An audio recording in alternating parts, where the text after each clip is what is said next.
Once upon a time, in the beginning of everything, there was a singular point, unimaginably small and infinitely dense. This was the seed of the universe, holding within it all the energy and matter that would ever exist. Suddenly, this point exploded in a magnificent event known as the Big Bang, and the universe was born. In the first fractions of a second after the Big Bang, the universe was a chaotic and incredibly hot sea of particles. It was filled with quarks, gluons, and leptons, all moving at near light speed, colliding and interacting in a primordial dance. Among these particles were photons, the messengers of light and energy. As the universe began to expand, it started to cool down. Within this energetic chaos, something remarkable happened. Photons, with their immense energy, began to collide in pairs. When these collisions were energetic enough, they produced pairs of particles and antiparticles. One of the most important pairs created in these collisions was the electron and its antiparticle counterpart, the positron. Imagine two photons speeding through the early universe.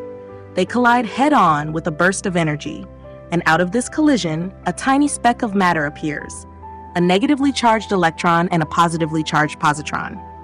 This process, known as pair production, was happening everywhere in the young universe, creating countless electrons and positrons. But the story of the electron doesn't end with its creation. Just as easily as electrons and positrons were created, they could also be annihilated. When an electron met a positron, they would annihilate each other in a flash of energy, turning back into photons. This constant cycle of creation and annihilation reached a delicate balance, a dance of particles and energy that shaped the early moments of the universe. As the universe continued to expand, it cooled further. When it cooled below a critical temperature, the energetic collisions that created electron-positron pairs became less frequent. However, there was a slight imbalance, an excess of electrons over positrons. This tiny asymmetry meant that not all electrons found positrons to annihilate with. Some electrons survived. These surviving electrons began to play a crucial role in the next chapter of the universe's story. About 380,000 years after the Big Bang, the universe had cooled enough for protons and electrons to come together to form neutral hydrogen atoms. This period is known as recombination. Electrons, with their negative charge, were attracted to the positively charged protons, forming the simplest and most abundant element in the universe, hydrogen. From this humble beginning, electrons became the essential components of all matter. They orbited the nuclei of atoms, enabling the formation of more complex elements in the hearts of stars through the process of nuclear fusion.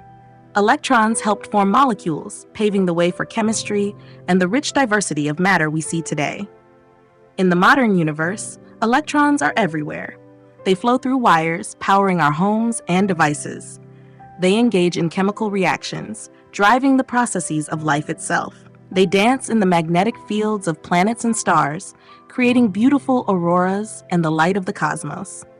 From the fiery birth of the universe to the intricate web of life and technology, the story of the electron is a tale of survival, interaction, and transformation. It's a story that continues to unfold in every spark of electricity, in every atom, and in every living cell. The tiny electron, born from the chaos of the Big Bang, remains one of the fundamental building blocks of our universe.